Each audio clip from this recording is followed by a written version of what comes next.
पौड़ी पहुंचकर अंकिता के परिजनों से कैबिनेट मंत्री ने की मुलाकात। परिवार को हर संभव मदद का दिया आश्वासन। कहा सरकार पीड़ित परिवार के साथ।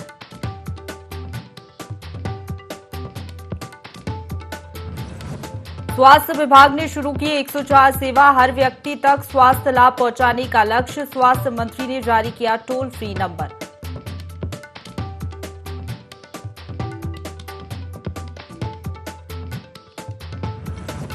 सिद्धपीठ कुंजापुरी में शुरू हुआ पर्यटन और विकास मेला। कैबिनेट मंत्री सुबोध उनियाल ने की शुरुआत। मेले के दौरान निकाली गई कई झांकियां।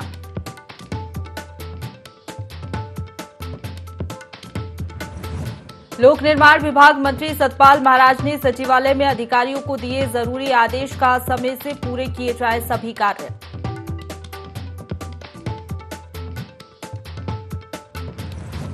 और टनकपुर चंपावत हाईवे में यात्रियों की बस खाई में लटकी। यात्रियों में मची चीख पुकार। सभी को निकाला गया सुरक्षित।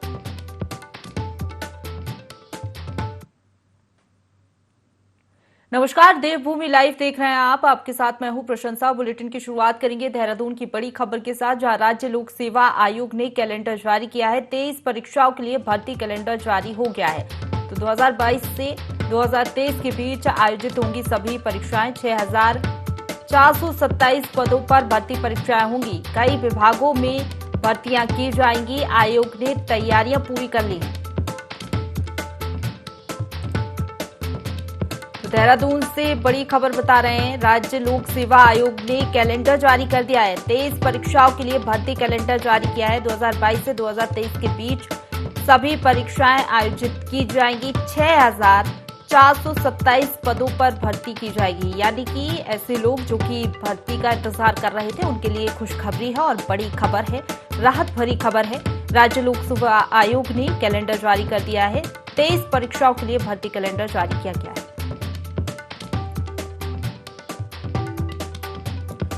तो बता दें आपको, कुल 6,427 पदों पर भर्तियां की जाएंगी। कई विभागों में भर्तियां होंगी। आयोग ने तैयारियां पूरी कर ली हैं और भर्ती कैलेंडर भी जारी कर दिया है। इसी खबर पर ज्यादा जानकारी के साथ principal correspondent Kailash Bisht live जुड़ गए हैं, उनका रुख करेंगे। कैलाश, राज्य लोक सेवा आयोग ने भर्ती कैलेंडर जारी कर दिया है। बड़ी खबर है और खुशखबरी वाली खबर है उन लोगों के लिए जो कि भर्तियों का इंतजार कर रहे थे। बिल्कुल, देखिए, राज्य जो लोक सेवा आयोग है उसके द्वारा भर्तियां अब जो कैलेंडर है उसको जारी कर दिया गया है। 23 भर्तियां हैं। 23 भर्तियों में 6,427 भर्तियां हैं, जिनको इस साल से लेकर 2023 के मध्य तक पूरा कर लिया जाएगा। और जाहिर तौर पर खुशी उन छात्रों के लिए जरूर है जो लोग काफी समय से तैयारियां कर रहे थे। वो अभ्यर्थी काफी खुश नजर आ रहे हैं और जून तक की सभी भर्तियां पूरी हो जाएंगी, सभी परीक्षाएं यहाँ पर हो जाएंगी। और इसके अलावा जिस तरीके से यहाँ पर बात चल रही है अन्य भर्तियों की, कुछ भर्तियां जरूर यहाँ रद्द हो गई थी, लेकिन हाँ, कहीं ना कहीं जो मुख्यमंत्री ने कहा था कि 12,000 भर्तियां हैं, 12,000 भर्तियों को हम तुरंत करेंगे, तो उसके लिए ये पहली खेप है, जिस पहली खेप का कैलेंडर जारी कर दिया गया है। और जो अभ्यर्थी हैं उनमें खुशी का माहौल दिखा जा रहा है। बिल्कुल। और कैलाश, तैयारियां भी आयोग ने पूरी कर ली हैं। खास तौर पर पारदर्शी तरीके से परीक्षा हो, इसका विशेष ध्यान इस बार रखना होगा। हाँ बिल्कुल, जो डॉक्टर राकेश कुमार हैं, आयोग के जो अध्यक्ष हैं, उनका साफ तौर पर यह कहना है कि इन पूरी भर्तियों को ट्रांसपेरेंसी यहाँ पर रखी जाएगी, पारदर्शिता पूरी दिखाई जाएगी। और जिस तरीके से यूकेएसएससी जो पेपर लीक जो हुए थे उस पूरे मामले को लेकर, जिसके बाद हस्तांतरित हुआ था आयोग को ये पूरा मामला, तो कहीं ना कहीं साफ तौर पर आयोग के ऊपर बहुत बड़ी जिम्मेदारी है और आयोग के ऊपर प्रेशर भी बहुत ज्यादा है कि कहीं किसी भी यहाँ पर जो पेपर हो, जो एग्जाम्स हो, उसमें कोई गड़बड़ ना हो। तो इसको लेकर बाकायदा एक टीम यहाँ पर गठित की गई है। जो टीम यहाँ पर ये देखेगी कि जहां से पेपर बन रहा है, जहां पर पेपर प्रिंट हो रहा है और जहां पर पेपर आयोजित किए जाएंगे, तमाम जगहों पर पूरी तरीके से मॉनिटरिंग होगी, ताकि किसी भी तरह का कोई भी पेपर लीक ना होने पाए, कोई भी यहाँ पर गठबंधन ना हो पाए उन असामाजिक तत्वों का, जिन असामाजिक तत्वों द्वारा पेपर लीक किया जाता था। तो हर तरीके से यहाँ पर जिम्मेदारी निर्वहन कर रहा है यहाँ पर उत्तराखंड लोक सेवा आयोग। और यही कोशिश है सरकार की कि सरकार एक अच्छा मैसेज देने की यहाँ पर कोशिश कर रही है युवाओं कि कम से कम जो पेपर हैं, पेपर ठीक प्रकार से हो, ताकि जो मेहनत करने वाले जो छात्र और छात्राएं हैं, उनके भविष्य के साथ किसी भी तरह का कोई खिलवाड़ ना हो सके। जी बिल्कुल कैलाश, 6,000 से ज्यादा पदों पर भर्ती होगी। ऐसे में प्रदेश के कितने छात्र हैं, कितने अभ्यर्थी हैं जो भर्ती परीक्षा में शामिल होंगे? देखिए, अभी तक लाख से ज़्यादा ऐसे छात्र और छात्राएँ हैं जो यहाँ पर तैयारी कर रहे हैं या फिर जिन लोगों ने यहाँ पर अप्लाई किया है, फॉर्म्स भरे हैं और भर्तियाँ यहाँ पर 6,427 हैं। लेकिन हाँ, इतना ज़रूर है कि क्योंकि बेरोज़गारी बहुत ज़्यादा है, न सिर्फ़ उत्तराखंड में बल्कि कई प्रदेश हैं जहाँ पर हर किसी की यही चाह होती है कि सरकारी नौकरियाँ करें, सरकारी नौकरी उनको मिले। लेकिन हाँ, पहली पाली में 12,000 जो पद हैं, उन पदों पर भर्तियाँ होंगी, जिसमें से जो 6,427 पद का मैं ज़िक्र कर रहा हूँ, पहले इनकी भर्तियाँ होंगी। उसके बाद ये आदेश जारी किए हैं मुख्यमंत्री द्वारा कि जितने भी विभाग हैं, उन विभागों में जो नियुक्तियाँ होनी है, उन तमाम नियुक्तियों का कैलेंडर यहाँ पर जारी किया जाए और उस कैलेंडर को आयोग को सौंपा जाए, ताकि आयोग उस तरीके से यहाँ पर कोशिश करे कि एक पूरी यहाँ पर मॉनिटरिंग करे, एक कमेटी बनाए और उस कमेटी के आधार पर ही ये तय होगा कि एग्जाम को किस पाली में करवाना है या किस समय यहाँ पर करवाना है। तो इसीलिए आयोग को यहाँ पर बीच में रखा गया है, ताकि कोई भी विभाग अगर चाहता है कि वहां पर नियुक्तियां हो तो आयोग को वो सूचित करे और आयोग उन परीक्षाओं को आयोजित करे। जी, चलिए, बहुत शुक्रिया आपका हमारे साथ जुड़ने के लिए कैलाश, और तमाम जानकारी के लिए। तो चलिए खबरों में आगे बढ़ेंगे, जहां अंकिता भंडारी के हत्यारों को कड़ी सजा दिलाने को लेकर प्रदेश की जनता का आक्रोश चरम पर है। कई संगठन आरोपियों को फांसी की सजा दिलाने की मांग कर रहे हैं। इसी कड़ी में हल्द्वानी में अलग अलग संगठनों से जुड़ी महिलाओं ने तिकोनिया चौराहे से एसडीएम कोर्ट तक नंगे पैर मार्च निकाला और आरोपियों को फांसी की सजा देने की मांग की, जिससे भविष्य के लिए एक नजीर बन सके और आने वाले समय में प्रदेश की बेटियां और महिलाएं सुरक्षित महसूस कर सकें।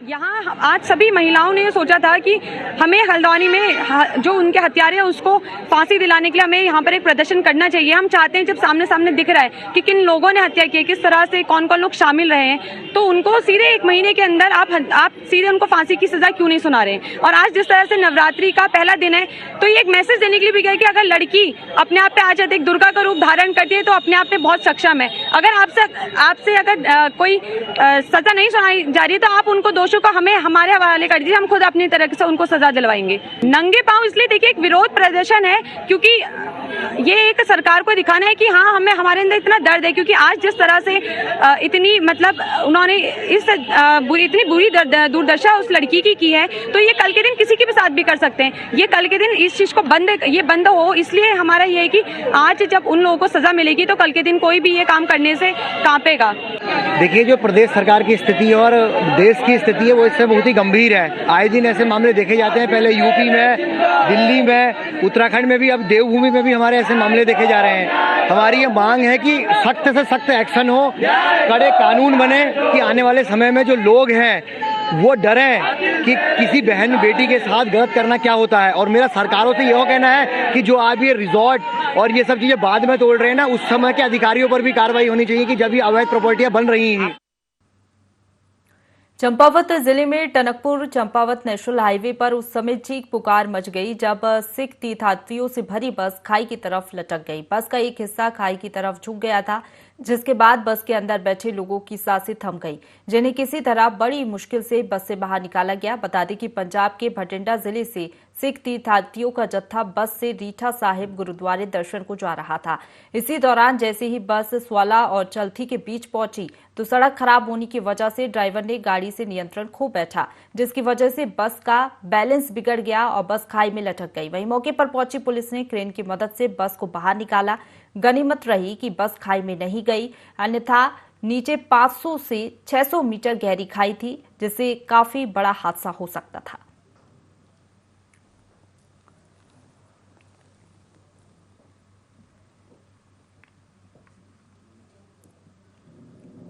आगे बढ़ेंगे। मुख्यमंत्री सेवक सदन में एक कार्यक्रम आयोजित किया गया, जिसमें मुख्यमंत्री पुष्कर सिंह धामी ने नंदा गौरा योजना के लाभार्थियों को धनराशि का वितरण किया। 80,000 लाभार्थी बालिकाओं को पीएफएमएस के जरिए 323 करोड़ की धनराशि सिंगल क्लिक से हस्तांतरित की गई। इस दौरान महिला एवं बाल विकास मंत्री रेखा आर्या, विभागीय सचिव हरिचंद्र सेमवाल भी मौजूद रहे।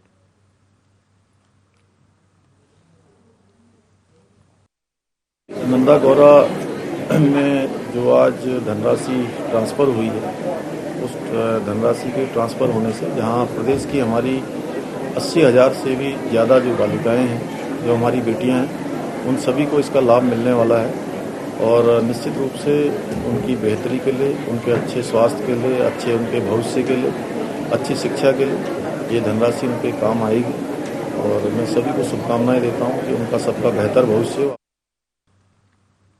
सीएम पुष्कर सिंह धामी ने सचिवालय में पीडब्ल्यूडी, एनएच और बीआरओ के प्रदेश में निर्माणाधीन और प्रस्तावित कार्यों की समीक्षा की। इस दौरान सीएम ने मानस खंड कॉरिडोर को राज्य सरकार का फ्लैगशिप कार्यक्रम बताते हुए इससे जुड़े कामों में तेजी लाने के निर्देश दिए। साथ ही अधिकारियों को बजरंग सेतु का काम तय समय सीमा दिसंबर 2022 तक पूरा करने के भी निर्देश दिए। इसके अलावा सीएम ने सड़क दुर्घटनाओं में कमी लाने के लिए पुल और फ्लाईओवर में गति सीमबोर्ड लगाने, डार्क स्पॉट चिन्हित करने और चारधाम मार्ग पर सुरक्षा मानकों के अनुसार क्रैश बैरियर के काम में तेजी लाने के भी निर्देश दिए।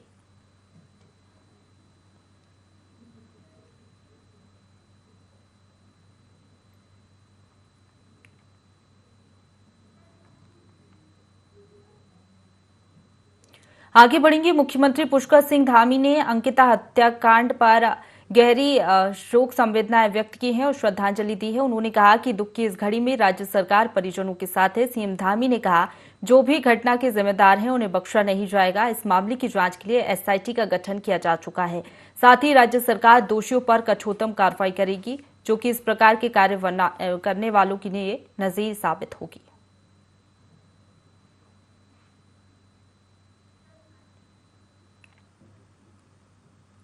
आगे बढ़ेंगे। ऋषिकेश में अंकिता हत्याकांड का मामला अब राजनीतिक रूप लेता जा रहा है। पूर्व मुख्यमंत्री हरीश रावत ने अंकिता भंडारी के घर पहुंचकर परिजनों से मुलाकात की और शोक संवेदनाएं व्यक्त करते हुए हर संभव मदद का भरोसा दिया। पूर्व मुख्यमंत्री हरीश रावत ने कहा कि आरोपी को कठोर से कठोर सजा मिलनी चाहिए।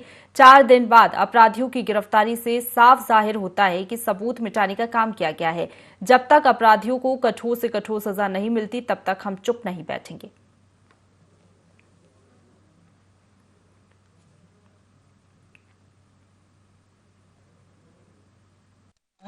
जो 3 वो है होटल मैनेजर कुलपित आर्य और सौरभ भास्कर मैनेजर, असिस्टेंट अंकित, इनको जो है फास्ट ट्रैक के अंतर्गत इनको तुरंत कार्रवाई की जाए और कुलपित आर्य के पिता विनोद आर्य को सरकार तुरंत अरेस्ट किया जाए। पूरा उत्तराखंड, पूरा देश, पूरी मानवता इस बात की मांग कर रही है। देवभूमि की संस्कृति को कलंकित करने का प्रयास किया है तो उनको दंड दिया जाए। मुख्यमंत्री ने कहा फास्ट ट्रैक कोर्ट को देंगे और एविडेंसेस सारी जुटाई जानी चाहिए कि 4 दिन सोशल मीडिया में सब चल रहा है, लेकिन 4 दिन अपराधी को गिरफ्तार करने में लग गए। जो लापरवाहियों की और जानबूझ करके साक्ष्यों को मिटाने के लिए जिस प्रकार से बुलडोजर फेरने में जल्दीबाजी की गई है और सारा उत्तराखंड सचेत है, जब तक अंकिता के हत्यारों को न्याय जो है कठोरतम सजा जो है, जो सजा इस ऐसे अपराध की होनी चाहिए, वो सजा नहीं मिल जाती,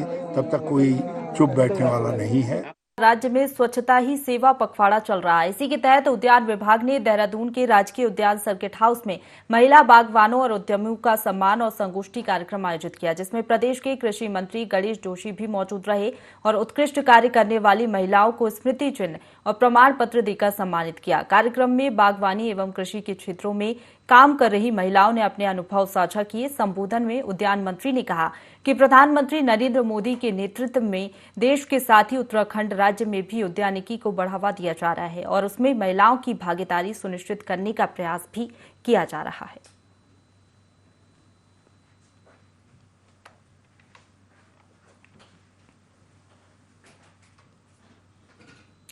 तो चलिए अगली खबर की ओर बढ़ेंगे, जहां विधानसभा अध्यक्ष रितु खंडूरी पौड़ी के कालागढ़ में विद्यार्थी सम्मान समारोह में शिरकत करने के लिए पहुंची, जहां लोगों ने उनका जोरदार स्वागत किया। वहीं स्कूली बच्चों ने सांस्कृतिक कार्यक्रमों की रंगारंग प्रस्तुतियां देकर उनका मन मोह लिया।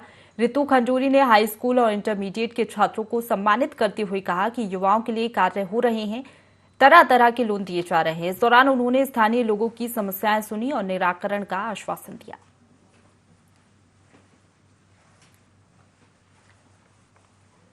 भारतीय वाल्मीकि धर्म समाज द्वारा बच्चों को उत्साहित करने के लिए, प्रोत्साहित करने के लिए सर्टिफिकेट्स दिए जा रहे हैं। मुझे बहुत खुशी है कि ये निर्णय लिया गया है। बच्चों को आगे बढ़ने के लिए, समाज के विकास के लिए हमें बच्चों को आगे बढ़ाना चाहिए और इस तरह के कार्यक्रम बच्चों को और उत्साहित करते हैं, सर्टिफिकेट्स और उत्साहित करते हैं, प्रोत्साहित करते हैं। यहाँ के प्रतिभावान बच्चों के सम्मानित किया और बच्चों को आगे बढ़ने के लिए उत्साहित किया। साथ ही मैं यहाँ कालागढ़ की उनकी जन समस्याओं के बारे में महिला विधानसभा अध्यक्ष को अवगत कराया। यहाँ की समस्याएं अनेक प्रकार के हैं। विधानसभा अध्यक्ष ने जो ना उन्हें ध्यानपूर्वक सुना और शीघ्र निराकरण के लिए आश्वासन दिया है। खबर जसपुर से है, जहां अंकिता हत्याकांड के बाद पूरे प्रदेश में प्रशासन एक्शन मोड में नजर आ रहा है। जगह जगह होटल्स पर छापामार कार्रवाई की जा रही है। जसपुर क्षेत्र में भी तहसील प्रशासन ने 6 होटल्स पर छापा मारा, जहां किसी भी होटल का टूरिज्म डिपार्टमेंट में रजिस्ट्रेशन नहीं मिला है। वहीं मौके से 2 होटल को बंद कर दिया गया। उप जिला अधिकारी सीमा विश्वकर्मा ने बताया कि संदिग्ध होटल की ट्रैकिंग कर जिला अधिकारी को रिपोर्ट भेजी जाएगी, जिसके बाद जांच कर आगे की कार्रवाई की जाएगी। हमारे द्वारा जो जसपुर के सारे होटलों की चेकिंग की गई थी, जिसमें कि कुछ होटल ऐसे थे कि जो संदिग्ध प्रतीत हो रहे थे, तो उनकी रिपोर्ट डीएम सर को भेजी जाएगी। अगर हम लोग नंबर की बात करें तो कम से कम हमारे द्वारा 6 या 7 होटल की थी। और एक खास बात ये मिली कि यहाँ पर टूरिज्म डिपार्टमेंट में किसी का भी रजिस्ट्रेशन नहीं था और उनको सख्त निर्देश दे दिए हैं कि 1 सप्ताह के अंतर्गत आप टूरिज्म डिपार्टमेंट में अपना रजिस्ट्रेशन करवा दें। और 2 होटलों को बंद करवाया गया।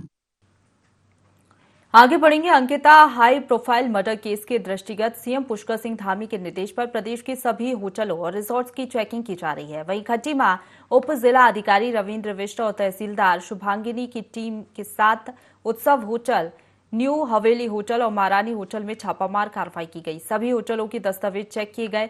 होटलों में गंदगी और कई अनियमितताएं पाई गई हैं। जांच के बाद अनियमितता पाए जाने पर तीनों होटलों को सीज कर दिया गया है, जबकि काना होटल पर 50,000 का जुर्माना भी लगाया गया है। जितने भी यहाँ पर इलीगल तरीके से होटल्स या रिजॉर्ट चल रहे हैं, उनकी चेकिंग कर दी जाए। उसी सिलसिले में हमने आज यहाँ पर चेकिंग की। 4 होटल की हमने चेकिंग की है, जिसमें से 3 को हमने सील कर दिया है, क्योंकि उनके पास ना तो पर्यटन विभाग यात्रा व्यवस्था नियमावली 2014 के अंतर्गत उनका रजिस्ट्रेशन था और अन्य कई अनियमितता भी पाई गई थी। और एक होटल जिसमें कुछ अनियमितता पाई गई, उसको 50,000 का जुर्माना लगाया। 4 हमने ये काना होटल में डाला है और बाकी हवेली होटल है और एक ये महारानी होटल है और एक ये उत्सव होटल है। उनके पर भी कार्रवाई की जाएगी धीरे धीरे, सबकी चेकिंग। आगे बढ़ेंगे। ऋषिकेश के रिजॉर्ट में हुई अंकिता भंडारी की हत्या के मामले में लोगों का आक्रोश लगातार बढ़ता ही जा रहा है। वहीं अंकिता हत्याकांड को लेकर लोहाघाट में भी आंगनवाड़ी कार्यकर्ताओं में काफी आक्रोश देखने को मिला है।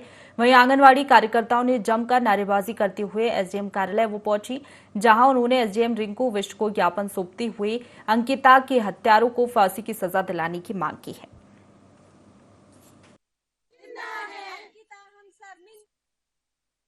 उत्तराखंड में इस प्रकार की घटना हो रही है, हमारी बेटियां कहीं सुरक्षित नहीं है।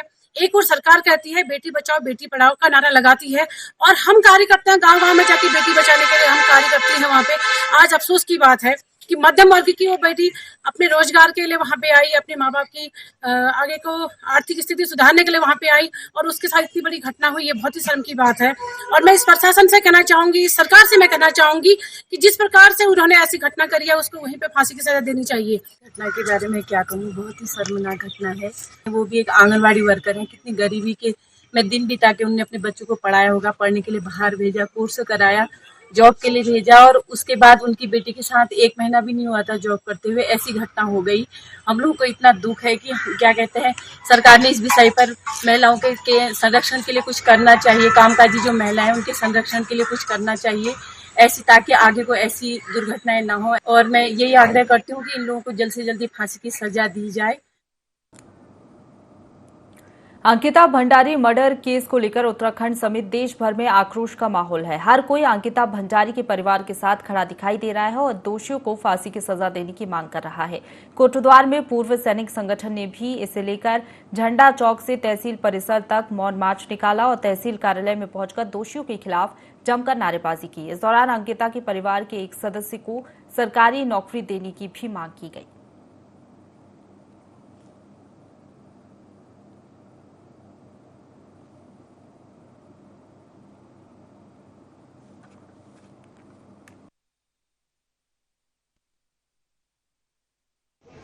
आज उत्तराखंड में एक बेटी के साथ इस तरह से बर्बरता की गई है, उसके लिए हम पूरे सैनिकों का, जितने भी सैनिक बल है, पुलिस बल है, जो सामाजिक संस्था है, सबको एक दिल में एक दुख है और उसके दुख को हम अपने दिल का प्रकट करने के लिए मुख्यमंत्री जी के पास हम ज्ञापन देने के लिए कि ताकि उनको जो है अपराधियों को सजा मिले, उनके लिए हम 3 मांग हमने रखी हुई है। पहला तो उनके परिवार में एक बंदे को सरकारी नौकरी मिले, दूसरा आर्थिक सहायता मिले और तीसरा जो अपराधी हैं, जो आरोपी हैं, उनको सख्त से सख्त सजा मिले और मौत के बदले मौत होनी चाहिए, उनको फांसी होनी चाहिए। हम सब लोग यही मांग लेकर आए हैं। अंकिता मर्डर केस में दोषियों को फांसी की सजा दिलाने की मांग देश भर में हो रही है। कोटद्वार में भी शिक्षक संघ ने कैंडल मार्च निकालकर दोषियों को फांसी देने की मांग की है। मार्च में शिक्षक और शिक्षिकाओं समेत आम लोग भी शामिल हुए। इस दौरान सभी ने अंकिता भंडारी की आत्मा की शांति के लिए प्रार्थना की।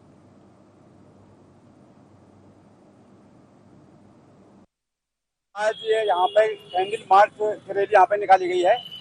ये विगत 18 तारीख को ऋषिकेश एक रिजॉर्ट में एक बालिका है अंकिता भंडारी की, वहाँ पे हत्या कर दी गई है और उससे पूरा प्रदेश में सारा जनमानस आक्रोश है। उसी के क्रम में यहाँ पे कोटद्वार शहर में समस्त जो हमारे कर्मचारी भाई लोग हैं, सभी उसके संवर्गों के, तो उन लोगों ने यहाँ पे एक रैली यहाँ पे आयोजित की है और रैली के माध्यम से हम सरकार को ये सचेत करना चाहते हैं कि लगातार जो उत्तराखंड में इस प्रकार की घटनाएं घट रही है, लगातार इसमें पीड़ हो रही है, इसको रोका जाए और अंकिता भंडारी जिसकी हत्या की गई और उसको मुआवजा दिया जाए। यहाँ पे जब तक उसको न्याय नहीं मिलेगा तब तक हम लोग इस प्रकार की आवाजें उठाते रहेंगे।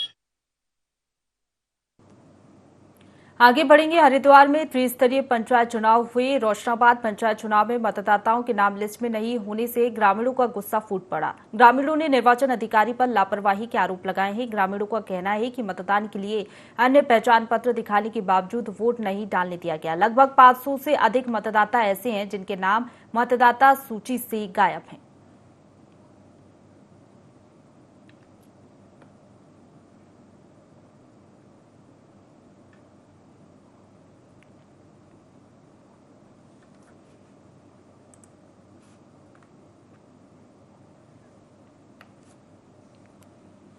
आगे बढ़ेंगे। हल्द्वानी में राम बारात निकाली गई। राम बारात जनकपुरी लटूरी आश्रम से प्रारंभ होकर अयोध्या पहुंची, जहां स्थानीय लोगों ने जगह जगह पर राम बारात का फूलों से स्वागत किया। वहीं राम बारात में युवाओं और नगरवासी राम भक्ति में लीन दिखाई दिए।